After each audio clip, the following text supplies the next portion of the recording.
Ang cute ng earrings na yan, pang set ito dun sa ring natin. Ang nasa video ay 3.75 grams, 24K Korean gold na bibenta at nasasangla at lahat ng jewelry natin ay may authentication card. Maliit lang ang mga 3.75 grams earrings, nasa 9 to 10 mm lang ang diameter nito. At ganitong itsura ng ating mga round earrings pag naka-open and close.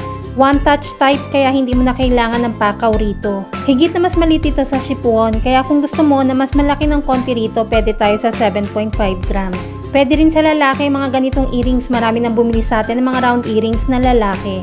Ganitong itsura niya pag naka-open at pag sinuot mo na siya ay ipipress mo lang, kaya siya tinawag na one touch earrings. Kapag pinress mo siya ay nakalock na yan gaya nito. Ang rate ng gold ay nagbabago everyday kaya hindi natin nilalagay ang price sa video. Kung gustong malaman ng updated price, mag-inbox kay Michelle Yu sa Facebook or follow Mabenta KR Jewelry sa YouTube or TikTok channel.